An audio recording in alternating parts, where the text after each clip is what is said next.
Welcome to another Buy Like a Guy podcast. I'm your host, Andy Kane, third generation jewelry store owner and professional diamond hunter. And this is the podcast that gives you the tools you need to buy an engagement ring or other fine jewelry with confidence. So there's one subject that seems to be creating a bit of shakiness in the old confidence arena these days, and it's about lab-grown diamonds and how they stack up against natural diamonds. And the question I hear most, understandably so, is, are they the same thing? Now, my answer may piss off some people in the diamond industry, while many others will support it, but I think my answer is indisputable. By the way, if you'd like help finding a jeweler in your own backyard, I'll let you know what to do at the end of the episode. There is a part of the lab-grown versus natural diamond debate, and yes, there are debates happening around the world all the time about which is better or more appropriate, lab-grown diamonds or natural diamonds, but something seems to be getting consistently lost in these tussles. It's so obvious to me and probably obvious to you too, or at least I think it will be by the time you reach the end of this episode. First off, what's going on is the lab-grown camps are saying their diamonds are the way to go for various reasons, while the natural diamond brigade is saying, no, only a natural diamond will do. So who's right? Well, they both are, in my opinion, and I'm not trying to be all wishy-washy. Just listen. I mean, I can see how with these debates going on in offices, online, or even on showroom floors and jewelry stores, I can see why someone in your shoes, someone who wants to get a special piece of jewelry would ask, so what's the difference? Or aren't they basically the same thing? I mean, my son just asked me that the other day. He's 21. I cover this in episode 28 called Diamonds, Lab-Growns versus Naturals, Let the Sparks Fly. I mean, man, I really love that title. And my conclusion was, yes, lab-grown diamonds are diamonds, but with a few differences from their natural counterparts. Ultimately, I said the choice is up to the buyer, and I stand by that. But then I got to thinking, as I often do, and I asked myself, hey, Andy, did you really answer the question that people ask you all the time?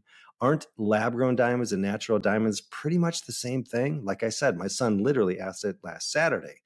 And by the way, I actually do get asked this question a lot, and so do my sales associates. I mean, I promise I'm not doing the tired social media thing where people say, people often ask me, and by people, they mean, like no one asks them. They make that part up. But I'm telling you, we're asked this question several times a week, and so I'm going to answer it the best way I know how, and I think it's going to be a big help to you.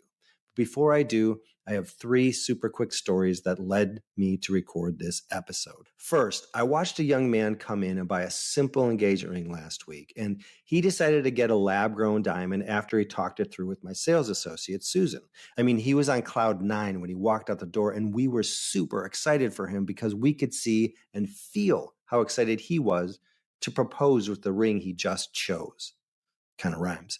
A few days before that, a married couple came in to upgrade or grow her diamond after 15 years of marriage. Now, this happens all the time, and it's pretty awesome, I must say. And they also decided that a larger lab-grown diamond would do the trick. She was beaming. He was proud. That's awesome stuff right there. And then there's this super quiet guy, a sweetheart, as our Lindsay called him, who chose to get smaller diamond studs so he could give his wife natural diamonds. And suddenly it dawned on me that these scenarios are playing out all the time.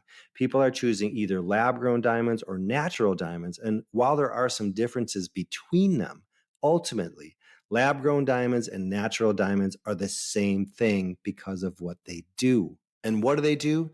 They speak for us. They're used for self-adornment to tell the world a little bit more about who we are. They make women feel beautiful or powerful or cherished and cared for.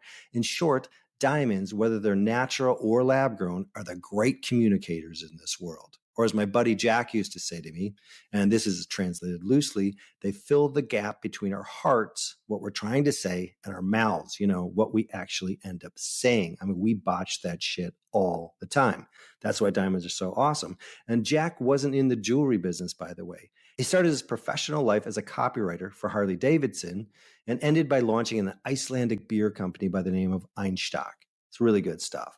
And he was a legend to those of us who knew and loved him. And I'll tell you this because Jack was a man's man. I mean, he could care less about jewelry as a whole, but he understood that there were times when it would send a powerful message to the people he loved and cared for.